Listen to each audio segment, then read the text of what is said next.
back with part 2 of tips for a new lawn care company.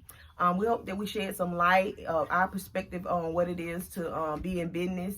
In lawn care, especially in this year, 2024, and some of the tips and tricks that we have learned along the way. We are excited to share these with you guys. So we're going to go ahead and dive right into it. Hey guys, thank you for being here. So we did give you 3 points on the last one, and we have 3 more for this one that we believe that could really help you out starting out your business, or if you already started and you're just looking to get better, we believe these tips will take you to another level as well. And this is some of the stuff that we actually did and learned on our own. So these are real life tips that we went through to help you guys, hopefully help you. Our first one is we're going to talk about having a good CRM and the benefits of it. If you don't know what CRM, it stands for Customer Relationship Manager. So in that CRM software is where you store all your customer information, name, email, address. In that CRM, it can handle your scheduling for you. Once you go on it, you can set it up for weekly, bi-weekly, or monthly. However you're servicing that property, that CRM helps you stay on track. Also in that CRM, you have your payment option, your availability to be able to pay online. That's where you send all your invoices out from. For us, we like Yardbook. Now, put a disclaimer that we're not sponsored by Yardbook, but we do like Yardbook. Simplify that when we were starting out our business, I didn't want to use QuickBooks or Jobber, and I'm not saying anything bad about them, just that they had paid options, and I wanted something that was free starting out, so my cost was low, and Yardbook did that for me, and I actually liked that. I liked what it did. I liked what it offered without payment, and gave me the option for my customers to pay online. They was able to pay online. It tracked it, flipped the invoice over to paid. Once it was done, if you get to that point of your business where your customer want to store their card on file, Yardbook offer that. So it have many options for you. And then when you're out there on the field, you need a good CRM that can help you out, so you're not constantly have to run back to computer and check stuff. Yardbook has an app that you can go on your app. We send our invoices directly from the truck when we're done with the job. Most time, by the time we pull off, the invoice is done. So CRMs are super important to your business. If you're always on the go like me, always busy, but it helps me stay organized. It has an option in there, what they call the dashboard. You can see the highs and lows of your business, how you're trending, what you got to do. It shows you if anybody has an invoice that are 30 days past due, 60 days, 90 days. Y'all will give you all that information that helps you out. And it was super user-friendly. I showed her how to use it. She caught on to it super fast. So that would be our first one. A good CRM. Like I said, there are multiple ones out there. You got to figure out what works for you and what works for your business. Tip number 2, dealer support. That was huge for me. There are multiple, places here where we stayed in South Georgia that sold lawnmowers, but I went with the one that I went with because I had talked to a couple of guys that was already in lawn care, and they was telling me how these people actually work with you. They're always looking to get you your mower back quickly, even if it's just a regular service, or if it breaks down.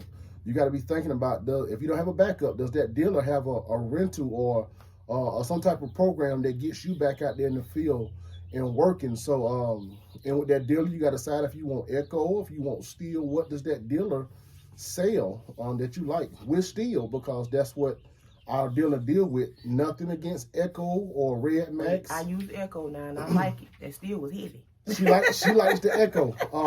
Like I say, there's nothing against whatever works for you. Whatever is working for you. Work with that. There's nothing against it at all. You just have to know what you want to do and what they're going to sell. Another thing we looked at, how far was that dealer away from my house? I can get to our dealer in 10 minutes or less. That's with traffic and pulling the trailer. So you want that option to be out there. And our dealer, if you got a service, they typically pick up your mower and drop it off if you don't have time to take it and bring it back. So our dealer, we feel like we chose the good one that would definitely help us out. So definitely. Going to number 3, pricing, man.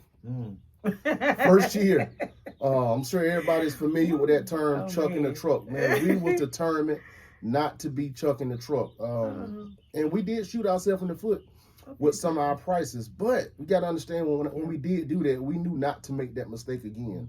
So when you're pricing, put a good price on it. Walk the yard, the property, or whatever you have to do, and make sure you get paid for whatever you physically do. Don't start throwing in extra favors Yeah. because of this, because of that, Yeah. man. Whatever you do, get paid for. Remember, Yes. you're in Yes. business to be profitable. You're in business to make money. You know, we're not 100% full-time in what we do, Yeah. but we still want to be full-time. So if you're thinking about lunching and going full-time, you got to remember everything you do, you want to be paid for your time. Yeah. And that's one of the biggest things that we do. I have a set number in our head what we want to make per hour if we both out there on the property. So that helps me understand my routing, how I schedule them, how I market, because I want to get yards that are side by side. That way we can knock out, 2 to 3 yards within the hour. So proper pricing helps you out and then keep your profit margin super high going into your business. You got anything? Yeah, I would definitely say that you got to let your price be your price. Don't be out there trying to negotiate, like you at the flea market, on your pricing of your work, because this is time, this is work, y'all. This is real work, and it's time consuming, and this is a job, if you in this thing to make money, you got to make sure that you market yourself well and make sure you let your price be your price, and the work will speak for itself, but you still in this to make money. And so you definitely got to set your standard to whatever price you are wanting to price for that yard, and you have to have a minimum of, this is where I start out the gate at, especially when they call and want you to come out and look at their yard to see if you could service it. You got to let them know right then up front where your starting price is, so that way you won't waste your time going over there to look at a yard and they like, no, you way too high. So at least they'll have a ballpark of what you're trying to charge them, and you got to know that it's weird work out here and you want to get paid for what you do. And I wouldn't, definitely when he was talking about going on a property and doing extra work, you got to get paid. If the customer didn't tell you to do that, then don't do it. You do what you're getting paid for, because you want to be on and off the property so you'll be able to do other properties. So we do this part-time, but we building it as a full-time, so if we ever want to transition into that, we can do that. We'll have that option. We're already preparing for that.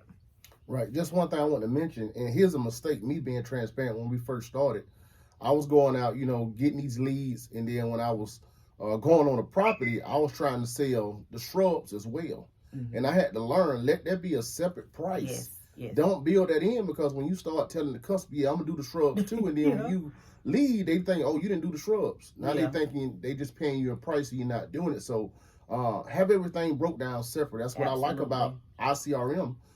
That line may say lawn care, that separate line may say shrub trimming, or it may say trimming trees. Everything broke down, and you see that total at the bottom. So separate everything that you do, and then also help for the customer. They can see what they're being charged for instead of just seeing that total number. Exactly. It helps them trust you more. It helps them relax to understand what they paying for with lawn care at that single time. So be super smart with those pricing. That's going to be the biggest thing with your business. Mm-hmm. And have a minimum price. Yeah. Be honest about your work too. Be honest. You got to be honest and try not to rip people off, and you got to make sure, and definitely I would say this, don't be out here doing yard emotionally, because sometimes we go out here and they hit you with sob stories, and this, that, and the other, and you'll say, well, I'm gonna lower the price for you. No, don't do that, because then that become like a trend, when they think about your name and your business, they'll be sharing that part of, oh, they let me, get away with this, and just tell them something, so make sure that you carry yourself in a way that you let your price be your price.